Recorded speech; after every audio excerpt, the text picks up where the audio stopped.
Gagawa ang Diyos ng daan sa buhay ko.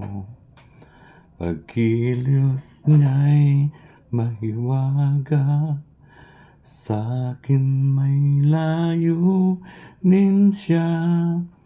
Siyang aking gabay, ang kasama't karamay. Pag-ibig niya'y kalakasan, bawat araw man, siya'y aking gabay. Father God, marami pong salamat. Minsan pa, ngayong umagang ito, purihin ka o Diyos. Salamat po sa pagsama mo po sa bawat isa sa amin, sa aming pagtulog, sa aming pagising. At ngayon ay patuloy na pinapupurihan ka namin. Tunay na dakila ang iyong pangalan. Marami pong salamat sa iyong pong papuri sa pangalan ni Jesus. Amen. Amen. So,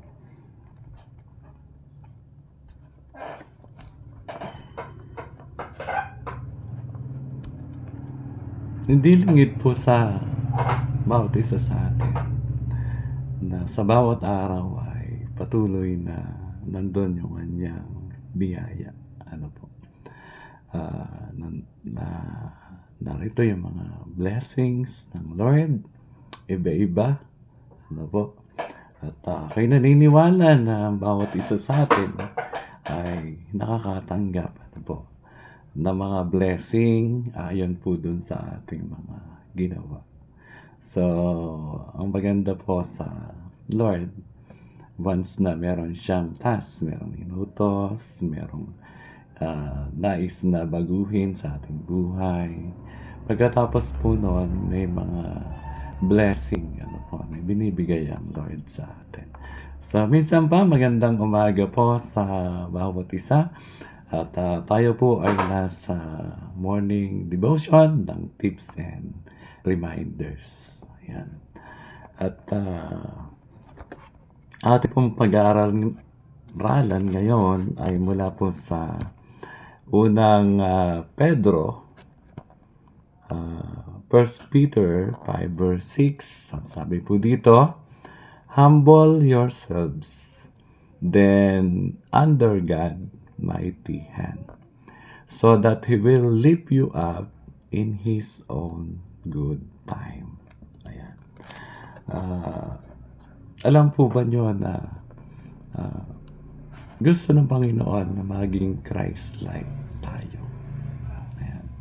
At isa sa mga katangian ng Panginoon ay yung pagiging mababa, yung humbleness, yung humility. Ayan. At sabi nga po dito sa 1 Peter 5 verse 6, humble yourselves then under God's mighty hand, so that He will lift you up in His own good time. Ang sumunod po nito ay ito po yung mula sa unang Pedro. Ano po?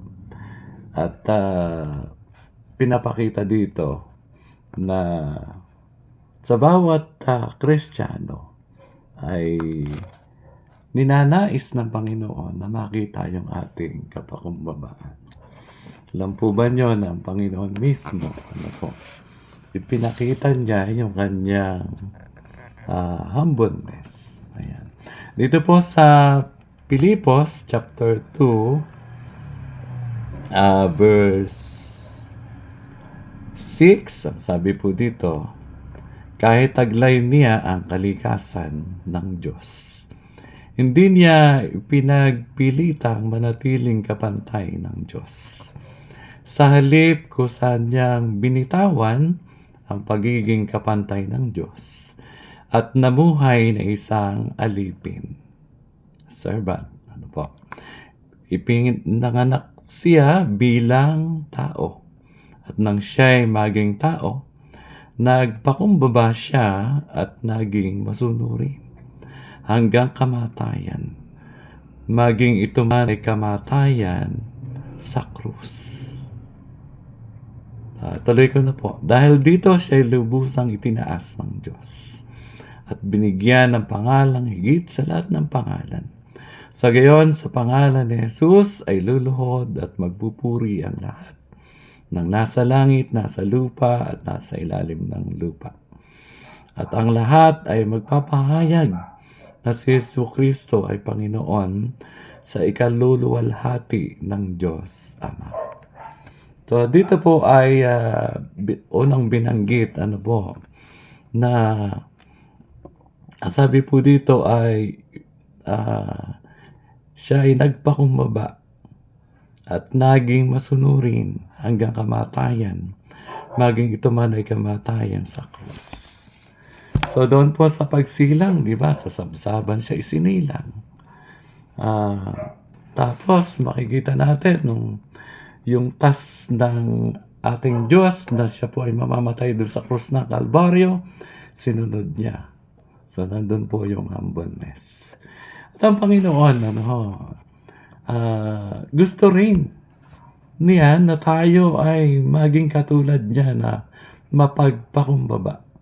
Nandun yung humbleness. Ito po yung isang sign ng anak ng Diyos. Yung maging mapagpakumbaba.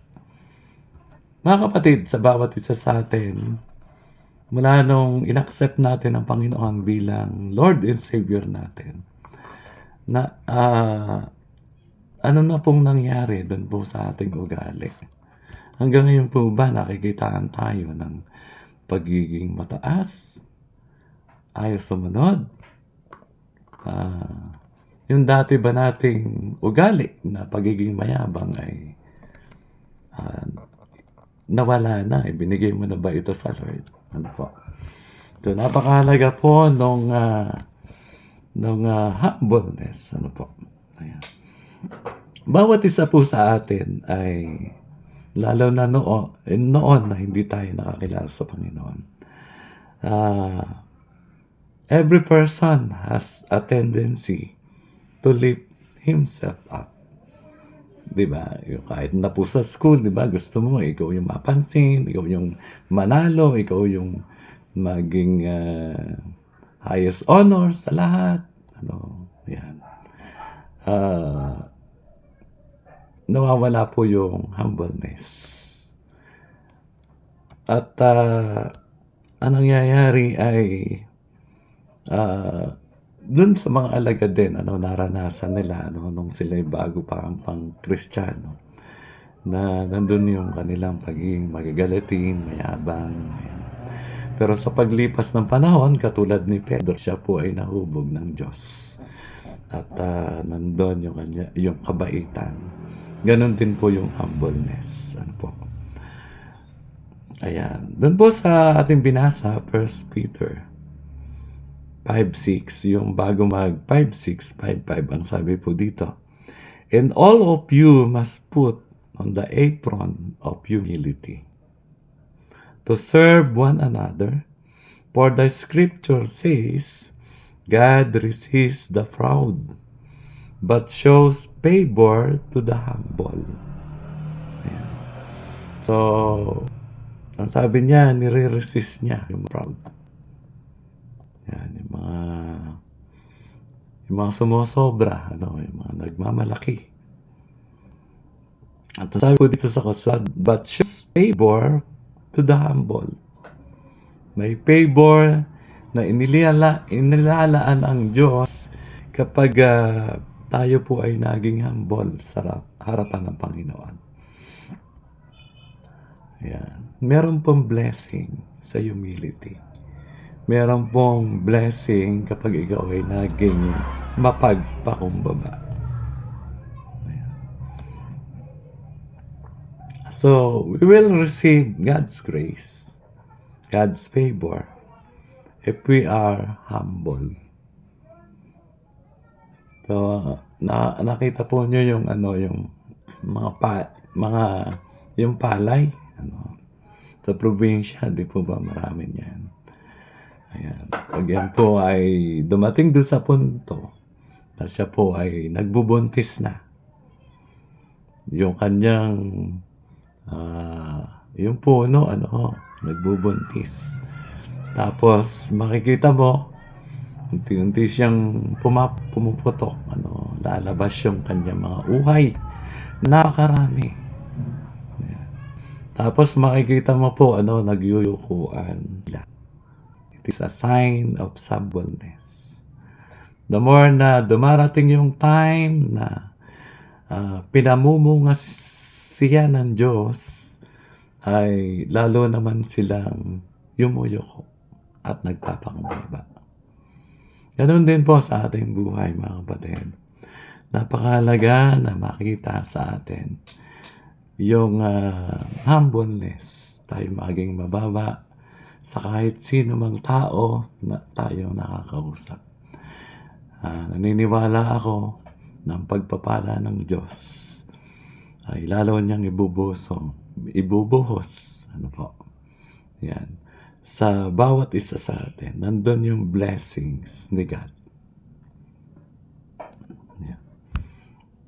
Sa aklat po ng Micah, chapter 6, verse 8. Meron ditong tatlong binabanggit. At yung pangatlo po ay pansinin natin. Sabi po dito, Micah 6, verse 8. And what does the Lord require of you but to do justice and to love kindness and to walk humbly with your God. Ayan. So, yun yung requirement ng isang sumusunod sa Diyos. Dapat ay nandun ka dun sa justice, yung makatarungan. Wala kang kinikilingan. Wala kang inaapi. Yan po. To love kindness. Yan. Yung kabaitan, pagiging mapagbigay, dapat ay nandun. At yung pangatlo, to walk humbly with your God. So, yun yung gustong makita ng Ginoo. Na tayo po ay nagpapakaba, sa harapan ng Panginoon. So, paglabas mo ng bahay, di ba, iba-ibang klase ng tao, makasalubong mo. Yan, minsan ay may mga tao, bigla mong response mo. Yayabangan mo rin. Dapat pakita sa atin na tayo po ay pinago ng Diyos. So, mga Kristiyano, tayo tinawag na Kristiyano para sumunod sa yapak ni Kristo. Ang isa sa mga ugali ng Panginoong Jesus ay yung pagiging mababa. So, siya nga po, di ba, habang nandun siya dun sa time na siya po ay papako sa krus, makita natin wala po siyang maraming salita. Di ba? So, nandun yung humbleness. At yun po ay pinapasan sa bawat isa sa atin. Kaya, mga kapatid, yung aral ngayon, nais ng Diyos na tayo ay lumakad na may kapakumbabaan. At doon sa ating kapakumbabaan, merong blessing na ibibigay ang Lord. Pagpalain po ang bawat isa sa inyo na nanood dito po sa nag-view nakasama ko dito po sa pag-aaral ng salita ng Diyos. So, pasensya lang po, medyo malat ako. Parang ang hirap magbigas. Pero sa lahat ng ating ginagawa, sa Diyos ang papuri. Thank you po. God bless you po.